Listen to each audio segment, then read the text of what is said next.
Grayson Ford dismantled the lives of 12 people in precisely 7 minutes. It wasn't because of the unpolished silver in the dining hall or the slight smudge on the window overlooking the Seattle skyline. It was the espresso. He had returned to the Iron Manor after a grueling night overseeing a shipment that had nearly cost him 3 of his best men and a multimillion-dollar territory. He was tired, he was bloody, and he was dangerously quiet. When the head butler, a man who had served European royalty for decades, placed a white ceramic cup on the obsidian desk, the air in the room curdled. Grayson stared at the opaque porcelain as if it were a ticking bomb. "I believe I was clear about the tempered glass," he said, his voice a low, melodic rasp that never needed to rise to command a room. Silas Bennett, his primary enforcer, stood by the door, already sensing the shift in the atmospheric pressure. The butler bowed slightly, his composure absolute. "Mr. Ford, the glass was being deep cleaned, and I believed the ceramic would retain the heat of the brew more effectively for your comfort." Grayson stood up, his tailored suit jacket straining against shoulders that felt the weight of an empire. "There is that word again. Believed. You believed your judgment should supersede my instructions." The butler's hands didn't shake, but his eyes darted to the enforcer.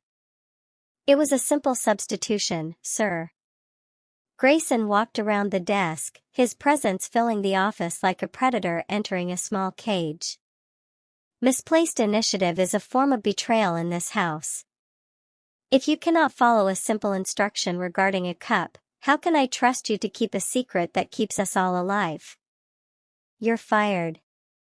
All of you. From the kitchen staff to the groundskeepers. Clear your lockers and be out of the gates in 10 minutes, or Silas will ensure you leave without your luggage." 12 careers, built on decades of elite service, vanished before the steam had even stopped rising from the coffee. By noon, the story had infiltrated the most exclusive backrooms of the city. "Espresso," Cole Maverick muttered to a circle of associates at a private club, swirling a glass of neat bourbon. He cleared out a dozen world-class staff members because of a cup. "I heard it was a power move to hide a leak in his organization," suggested another man, leaning in close. "No, it's just the man," interjected Sloane Whitaker, her diamonds catching the light as she adjusted her silk scarf. "He isn't playing a game. He's a machine.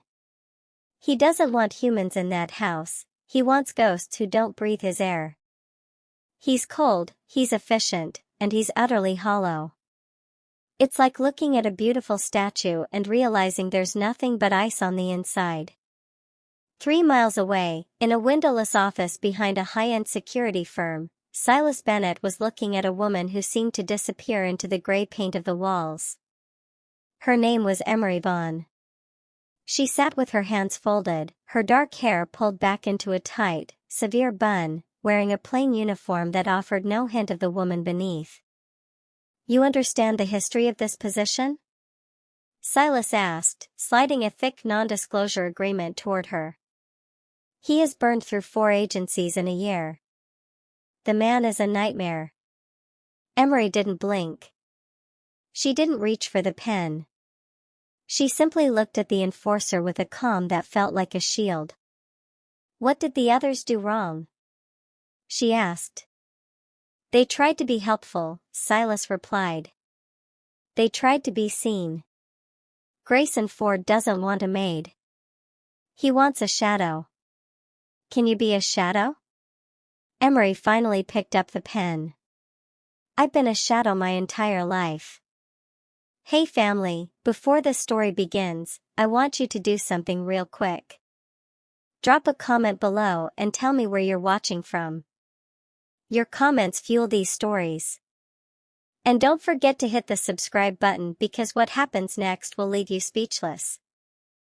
Emery arrived at the Iron Manor at 4 a.m., long before the sun dared to touch the jagged obsidian cliffs of the coastline. The house was a monolith of cold steel and reinforced glass, a structure that didn't just inhabit the landscape but conquered it. Following the strict protocol Silas had outlined, she removed her shoes at the heavy service entrance, replacing them with thick, silent wool indoor slippers. To survive here, she didn't need to be a maid, she needed to be a ghost. The interior was a graveyard of the previous staff's haste. Half-eaten meals sat congealing in the kitchen, and the scent of expensive, spilled cognac lingered in the library like a stagnant memory. Emery didn't start with the mess, she started with the atmosphere. She understood men like Grayson Ford, men whose lives were lived in the cacophony of gunfire and betrayal. They didn't need more noise. She moved through the vast rooms with the fluidity of a haunting. First, she addressed the lighting. The manor was equipped with high-intensity LEDs that cast a clinical, unforgiving glare. Emery accessed the smart grid panels, lowering the brightness by 30% and shifting the hue from a piercing blue-white to a muted, sunset amber. It was a change designed to be felt rather than seen, a subtle lowering of the house's blood pressure. In the kitchen, she found the offending ceramic cups.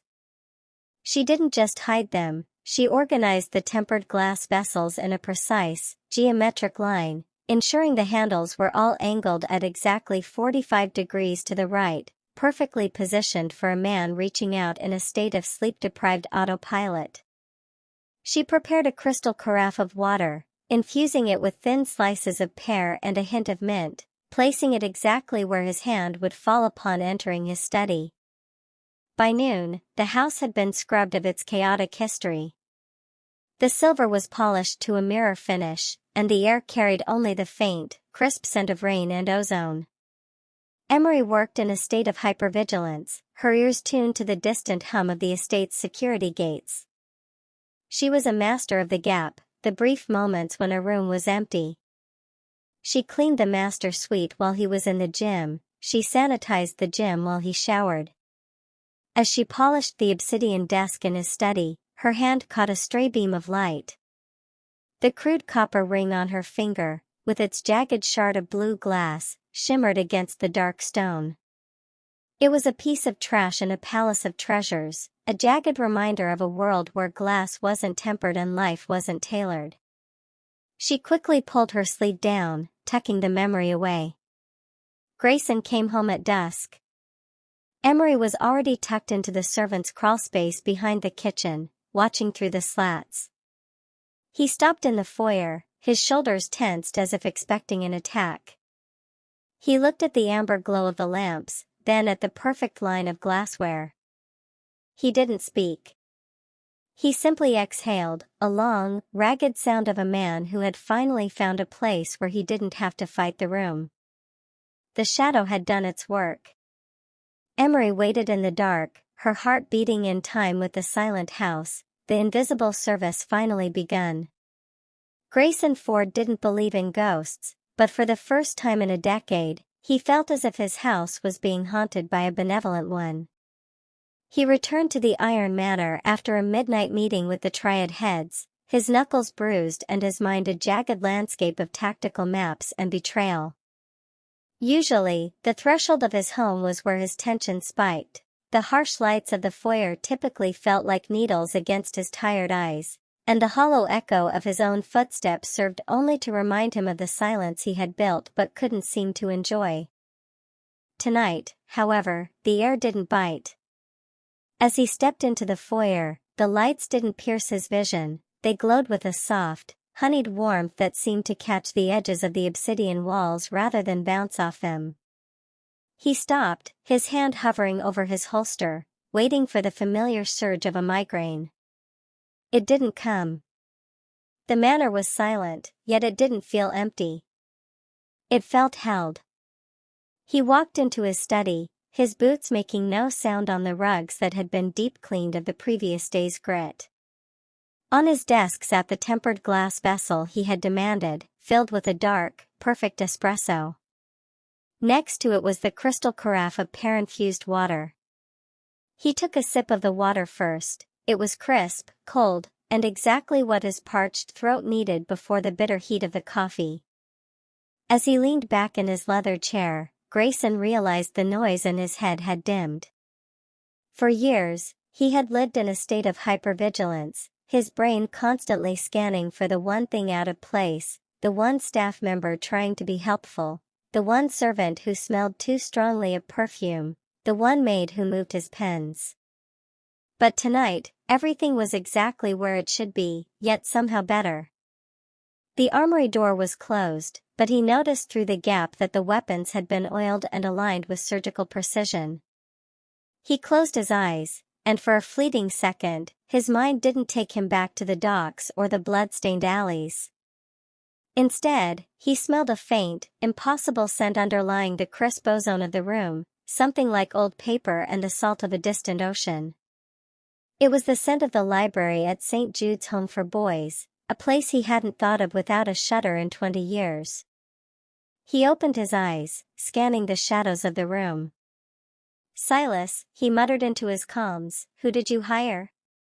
"A shadow, sir." "Just like you asked," the enforcer's voice crackled back. Grayson stared at the carafe. The water was still swirling slightly, as if someone had placed it there only moments before he entered. He felt a strange, terrifying sensation blooming in his chest, peace. It was a weakness he couldn't afford, yet as he watched the amber light dance on the glass, he found himself unwilling to fight it. For the first time since he had burned his way to the top of the city's underworld, Grayson Ford felt like he was finally home. Grayson didn't sleep. He sat in the darkness of his monitoring room, a space lined with wall-to-wall screens displaying every inch of the Iron Manor in high-definition thermal and optical feeds. He was looking for a flaw, a crack in the shadow that Silas had hired. He had built his empire on the belief that everyone wanted something, money, power, or a moment in the light. A woman who wanted to be invisible was a variable he couldn't calculate, and Grayson Ford hated unknown variables. He scrubbed through the recorded footage from the afternoon, his eyes narrowed as he watched the maid move through his private study. On the screen, Emery Vaughn was a blur of gray efficiency. She didn't linger over his personal documents or pause to admire the artifacts that cost more than a small country. She worked with a clinical detachment that almost matched his own. Then, she moved toward his private floor safe. Grayson leaned forward, his pulse quickening.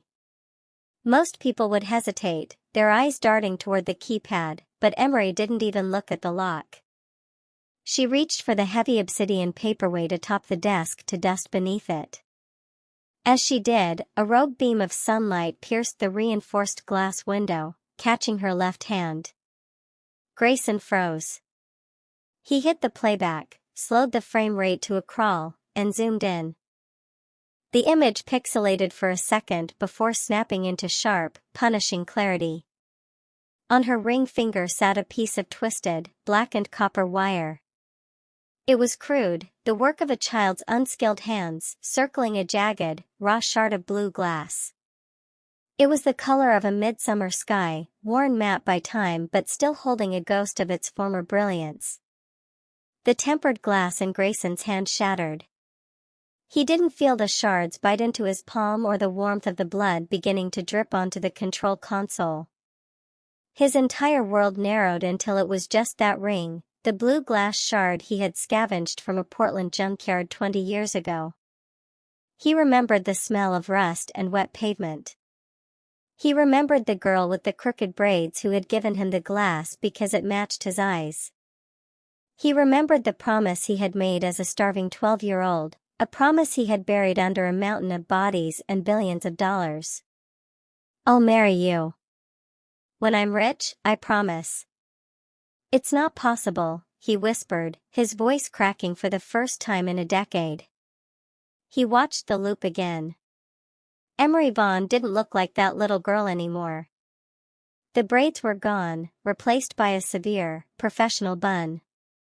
The hopeful light in her eyes had been extinguished, leaving behind a hollow, haunted stillness. But the ring was there.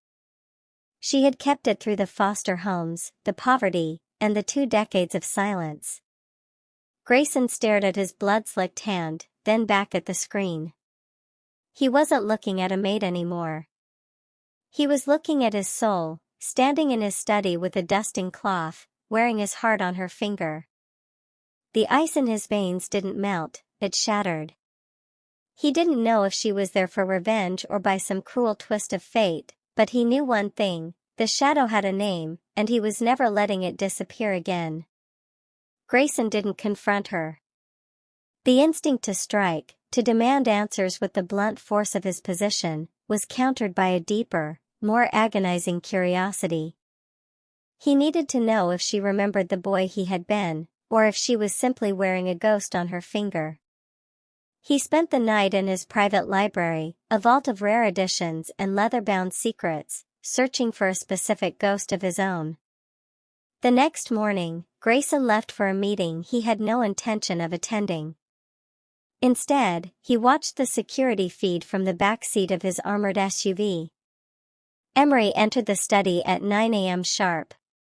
She moved with her usual rhythmic silence, but Grayson had planted a landmine in her path. On the center of the obsidian desk, resting where his tactical briefs usually lay, was a tattered, yellowed comic book, Captain Midnight, issue 14. It was a worthless piece of newsprint by his current standards, its edges frayed and a coffee ring staining the back cover. But 20 years ago, it had been their most prized possession. They had read it together by the dim light of the St. Jude's boiler room, imagining they were heroes who could fly away from the cold. On the screen, Emery froze. Her hand, clutching a microfiber cloth, hovered inches above the desk. Grayson watched her throat move as she swallowed hard. She didn't touch the comic, not at first. She looked toward the door, then toward the camera she didn't know was tracking her every breath. Slowly, as if touching a holy relic, she reached out. Her thumb traced the faded red cape of the hero on the cover. Grayson felt a phantom ache in his chest. He saw her shoulders tremble, a minute fracture in her perfect, ironclad composure. She stayed like that for a long minute, trapped in a silent conversation with a piece of her past. Then, in a move that nearly made Grayson tell his driver to turn the car around, she tucked her hand against her chest, the wire ring pressing into her skin through the fabric of her uniform. She didn't steal it. She didn't cry. She simply straightened her spine, took a deep, shuddering breath, and began to dust around it, treating the cheap comic book with more reverence than the $50,000 sculptures in the hallway. Grayson closed his laptop, his eyes stinging. She knew. The shadow wasn't just a job for her, it was a vigil. She was serving a man she thought she had lost to the world, never realizing he was the monster currently watching her through a lens. He leaned his head against the cold glass of the window, the blue shard ring burned into his mind's eye. The test had been successful, but the victory tasted like ash. He had confirmed she was his Emery, but he also realized he was no longer the hero from her comic book. He was the villain she was now forced to clean up after. Grayson returned to the manor after a brutal afternoon spent negotiating the boundaries of a disputed port in South Boston. His mind was a battlefield of logistics and leverage, but the moment he crossed the threshold of his study, the static of the underworld began to fade. The room was exactly as he had left it, pristine, silent, and dimly lit by the warm amber glow Emery had curated. He sat at his desk, preparing to dive back into a ledger of high-risk accounts, when he noticed a small change. Sitting precisely atop the antique brass coaster where his water glass belonged was a single, small item. It wasn't a file or a message from Silas. It was a peppermint candy, wrapped in clear, crinkling cellophane with 2 red stripes twisting around the edges. Grayson's breath caught. These weren't the artisan, organic mints served at the city's high-end restaurants. These were the cheap, hard candies that the cook at St. Jude's used to keep in a jar on the high shelf, the ones Grayson used to steal with a bruised hand just to give Emery something sweet after she'd been punished for a chore she hadn't missed. They were black market treasures in a place that offered nothing but bitterness.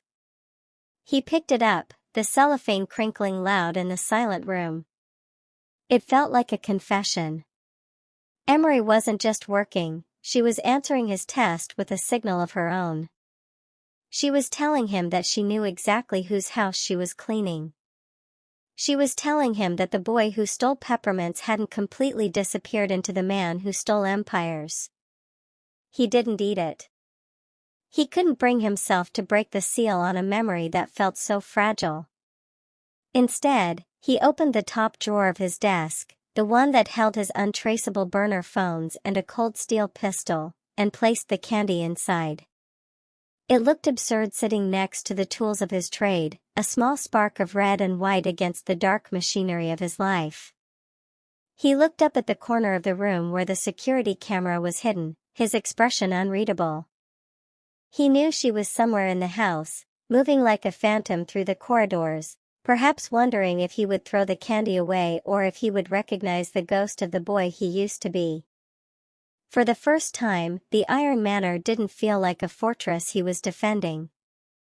It felt like a game of hide-and-seek that had been going on for 20 years, and he was finally, agonizingly close to finding what he had lost.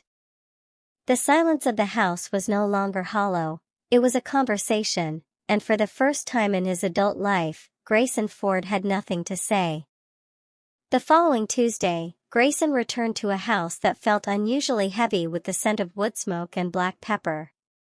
He walked into the dining room, expecting the usual three-course meal prepared by the specialized catering service Silas had retained. Instead, the long, polished mahogany table was empty, save for a single, steam-shrouded bowl placed at the very head. It was a ceramic bowl, chipped at the rim and stained by years of use. It was the kind of dish he had spent billions of dollars trying to forget.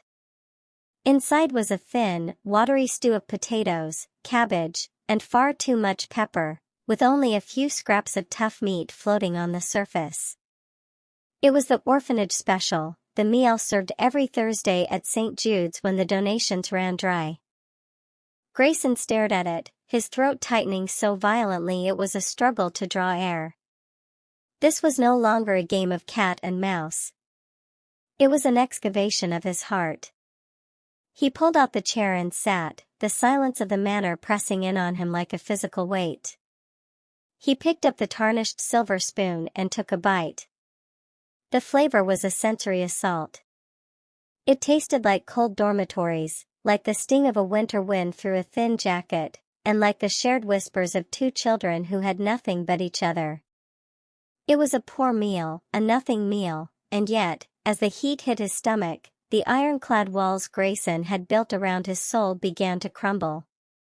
He took another spoonful, and then another, eating with a desperate, frantic hunger that had nothing to do with physical appetite. For 20 years, he had dined on Wagyu beef and vintage wines, but none of it had ever filled the hollow space beneath his ribs. This salt-heavy, peppery liquid did. By the time he reached the bottom of the bowl, Grayson's vision was blurred. He dropped the spoon, the clatter echoing like a gunshot in the silent room. He leaned his elbows on the table and buried his face in his hands, his broad shoulders shaking with the first ragged, silent sobs he had allowed himself since the day they were torn apart. He was the most feared man in the city, a king of shadows and blood, but in this moment, he was just a boy sitting over a chipped bowl, mourning the girl he had let slip away. In the kitchen, separated only by a thin service door, Emery stood with her back against the wood, her own eyes closed, listening to the sound of a monster finally finding his way back to being a man. The shadow and the boss were gone, there were only 2 orphans left in the dark. The Crimson Summit was not a celebration, it was a display of power. The grand ballroom of the glass-walled skyscraper was filled with the city's most dangerous and decadent figures, all circling one another like sharks in silk. Grayson Ford stood at the center of the room, his black tuxedo sharp enough to draw blood, but his mind was elsewhere. He was hyper-aware of Emery, who moved through the crowd in her crisp, unassuming uniform, carrying a tray of vintage champagne. To everyone else, she was invisible. To him, she was the only person in the room who truly existed. The air shifted when Sloane Whitaker, a woman whose cruelty was as legendary as her lineage, sashayed toward the center of the floor. She was wearing a dress the color of fresh arterial spray, her eyes scanning the room for a target. She found one when Emery pivoted to avoid a drunken guest, nearly brushing against Sloane's silk train. Sloane didn't just step back, she deliberately extended her foot. Emery stumbled, the tray tilting precariously. She managed to save the glasses, but a few drops of Bollinger splashed onto Sloane's designer heels. The room fell silent as the socialite let out a sharp, theatrical gasp. "You clumsy, pathetic little rat," Sloane hissed, her voice carrying across the silent ballroom. She grabbed Emery's wrist, pulling her hand into the light for all to see. "Look at this. This is what Grayson hires now. Someone who carries the filth of the gutter into a room like this." Sloane's eyes locked onto the ring. She let out a peal of mocking laughter that sounded like breaking glass. "And what is this garbage? A wire ring? With a piece of a broken bottle?" She sneered, looking around at the elite guests. "It's a disgrace to the very floor she stands on."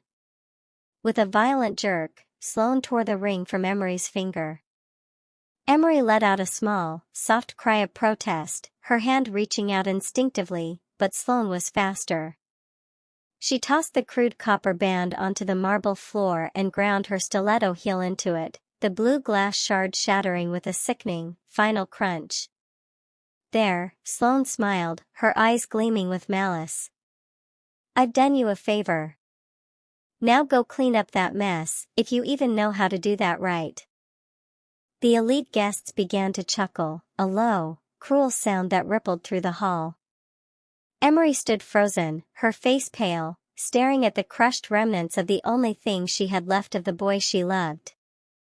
But the laughter died a sudden, violent death when Grayson Ford stepped forward. The temperature in the room seemed to drop 20 degrees as he stared not at the champagne, but at the broken wire on the floor. The blood-cold boss was gone, replaced by something much more terrifying. Grayson Ford did not look at Sloane. He did not look at the stunned faces of the syndicate leaders or the rival bosses who were already calculating how to use this moment of chaos to their advantage. He looked only at the floor. In the center of the ballroom's opulence, surrounded by men who dealt in blood and women who wore fortunes around their necks, lay a mangled twist of copper and a few glints of blue dust. The silence was absolute, a heavy, suffocating blanket that snuffed out the music and the clink of ice. Grayson moved. It wasn't the predatory strike many expected. It was slow, deliberate, and devastating. He bypassed Sloane as if she were a ghost and came to a stop in front of Emery. Then, the unthinkable happened. The man who had never bowed to any authority, the man who had executed rivals without blinking, dropped to one knee. A collective gasp rippled through the hall.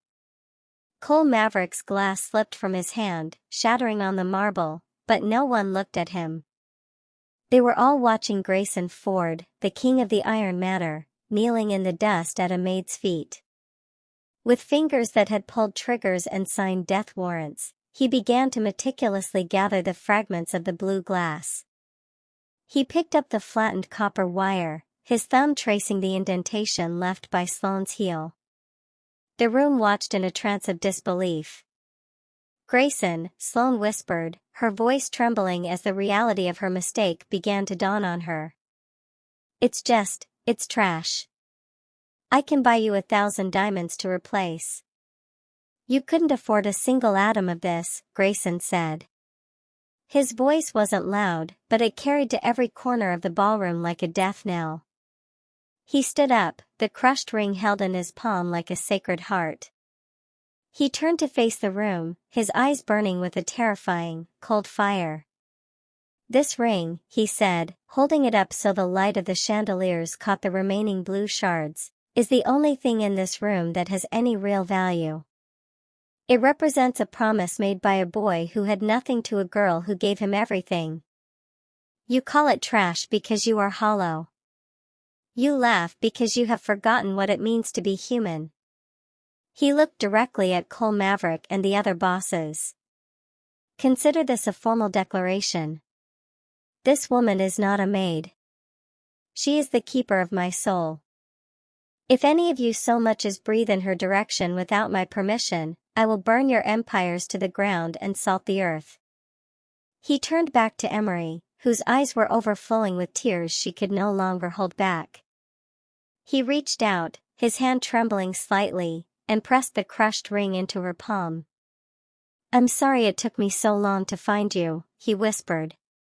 But as the room descended into a frantic whisper of scandal and fear, Emery looked at him with a terror that broke his heart. She saw the targets now painted on both their backs. Before he could reach for her again, she turned and ran, disappearing into the shadows of the service hallway, leaving the most powerful man in the city standing alone in a room full of enemies. Grayson didn't use his enforcers to find her. He didn't send Silas or a fleet of black SUVs. He went alone, driving a nondescript sedan into the crumbling outskirts of the city where the streetlights flickered like dying stars. He found her in a cramped studio apartment above a laundromat, the air thick with the scent of cheap detergent and damp pavement. It was a world away from the iron matter, yet as he stood before her door, he felt more at home than he had in decades. When Emery opened the door, she didn't look like a shadow. She looked exhausted, her eyes red-rimmed and her hands trembling as she clutched a sweater around her shoulders. She looked at Grayson, not the Mafia boss in $1,000 suit, but the man whose eyes still held the reflection of a Portland junkyard. Go away, Grayson, she whispered, her voice cracking. You made yourself a target for me. They saw you kneel. They'll use me to get to you. Grayson didn't move. He reached into his pocket and pulled out a small, heavy spool of industrial copper wire and a jagged piece of blue glass he had spent the afternoon searching for in the ruins of the old St. Jude site. He held them out in his open palm. Let them come, he said, his voice raw. I've spent 20 years building an empire to protect myself from ever feeling helpless again. But standing in that ballroom, I realized I'd rather be a target with you than a king without you. He stepped over the threshold, closing the door on the cold world outside. He set the wire and the glass on her small, laminate table. I forgot how to do it, Emery. I forgot how to make the twist. I forgot how to be the boy who promised you the world.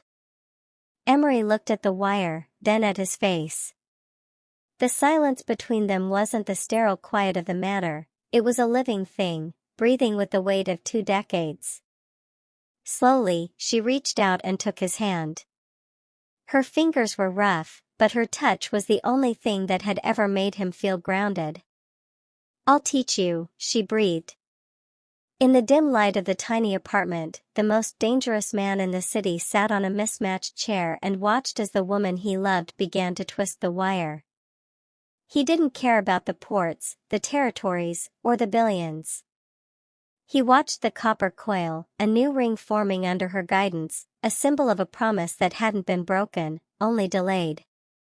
Outside, the city hummed with the noise of 1,000 lives, but inside, the noise had finally stopped.